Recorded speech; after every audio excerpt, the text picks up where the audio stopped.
Super star Rajinikanth அவர்களை பற்றி இளைய தளபதி விஜய் அவர்கள் கூறியதை தற்பொழுது காண்போம். சின்ன வயசுலிருந்தே நான் ரஜினி ரசிகன். வாரத்தில் 4 நாள் ஸ்கூலுக்கு போனால் 3 நாள் ரஜினி படம் பார்த்துட்ருப்பேன். எனக்கு 5 வயசாகி இருக்கிறப்ப ரஜினி சாரோட அன்புக்கு நான் அடிமை படம் ரிலீஸ் ஆச்சு. எப்படியாவது படம் பார்த்துடணும்னு ஆசை. ஆனால் ஸ்கூலுக்கு கட்டடிச்சிட்டு போகிற வயசு அல்ல அது. அதனால் நான் என்ன பண்ணினேன்னா, அப்பா ஷூட்டிங்க்கு போன உடனே எங்கள் அம்மா கிட்ட ரொம்ப அடம் பிடிச்சி மேட்னி ஷோவுக்கு போயிட்டேன்.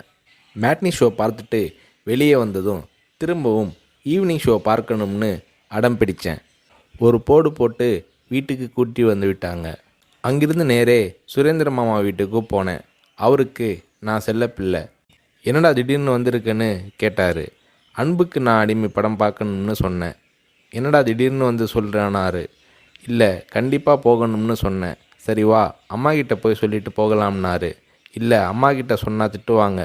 நான் உங்கள் வீட்டில் இருக்கேன்னு சொல்லிட்டு வந்துட்டேன். படம் பார்த்துட்டு நைட்டு போயிடுறேன்னே. அதே மாதிரி சுரேந்திரர் மாமா கூட போய் 2வது தடவையாக படம் பார்த்துட்டு வீட்டுக்கு வந்துட்டேன். அப்படியும் சும்மா இருக்கலை. ஷூட்டிங் முடிஞ்சிட்டு 9 மணிக்கு அப்பா வந்தார். வாடா சாப்பிடலாம்னாரு. எனக்கு பசி இல்லைன்னு முகத்தை திருப்பிக்கிட்டேன். கோபமாக இருக்கிற மாதிரி நடிப்பு காட்டினேன். இல்லை, சாப்பிட்டு தான் ஆகணும். உன் ப்ராப்ளம் என்னன்னு சொல்லுனாரு.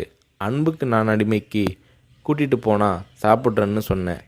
சாப்பாட்டை பரிமாறிக்கிட்டு இருந்த அம்மா என்னை பார்த்து, அட திருடா, என் கூட வந்து அந்த படத்தை மேட்னி ஷோவில் பார்த்துருக்குற மாதிரி முறைச்சி பார்த்தாங்க. சரி வந்து சாப்பிடுனாரு. சாப்பிட்டு முடித்ததும் நைட் ஷோவுக்கு கூட்டிகிட்டு போனார்.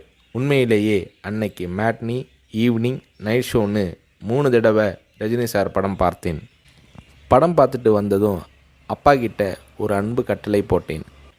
நாளைக்கு நான் ரஜினி சாரை பார்க்கணும், அவர் கூட நின்று ஃபோட்டோ எடுக்கணும்னு சொல்லி அப்பாவோட கழுத்தை கட்டி பிடிச்சிக்கிட்டேன்.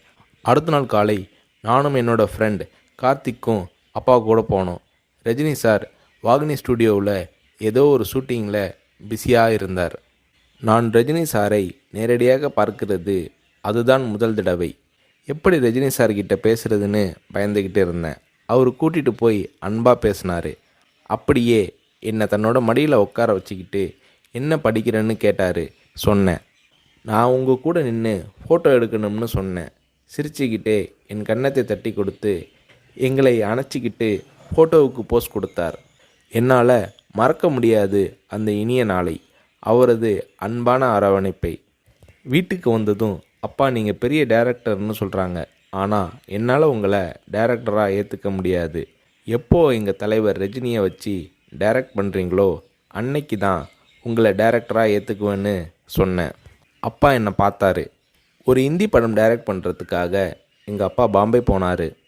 எனக்கு ஹாலிடேங்கிறதால நானும் அம்மாவும் கூட போயிருந்தோம். மும்பையில் இருந்த ப்ரொடியூசர் பூர்ணச்சந்திர ராவ் எங்கள் அப்பாவுக்கு ஃபோன் பண்ணி கூப்பிட்டதும் அப்பா அவரை பார்க்க போனார். வரும்போது ரொம்ப சந்தோஷமாக இருந்தார். ஹோட்டலுக்கு வந்ததும் என்னை கூப்பிட்டு, விஜய், நான் டைரக்டர் ஆயிட்டேனாரு. ரஜினி சாரை நடிக்க வச்சு டைரக்ட் பண்ண போகிறேன்னாரு. அந்த படம் தான் நான் சிகப்பு மனிதன். நீங்கள் நம்புறீங்களோ இல்லையோ, அந்த படத்தை நான் 17 தடவை பார்த்தேன். நடிக்கணும்னு ஆசைப்படுறியே, உனக்கு நடிப்பை பற்றி என்ன தெரியும்னு எங்கள் அப்பா கேட்டதும் உடனே அப்போதே ஒரு சீன் நடித்து காட்டினேன். அது என்ன சீன் தெரியுமா? அண்ணாமலை படத்தில் ரஜினி சார் பேசிய பெரிய டைலாக் சீன். நான் ரஜினி ரசிகனாக இருந்ததால் அவரோட பல வசனங்களை மனப்பாடம் பண்ணி வச்சுருந்தேன். அதில் ஒரு வசனம்தான் எனக்கு உதவியது. ரஜினி சார் சரத்பாபுவை பார்த்து தொடையில் தட்டிக்கிட்டு கோபமாக பேசுவாரே, அந்த வசனத்தை நான் பேசி நடிக்கிறத கொஞ்ச நேரம் அப்படியே கூர்ந்து கவனிச்ச எங்கள் அப்பா என்னை பக்கத்தில் கூப்பிட்டு, நாளைக்கு உனக்கு மேக்கப் டெஸ்ட் எடுக்கிறேன்னாரு.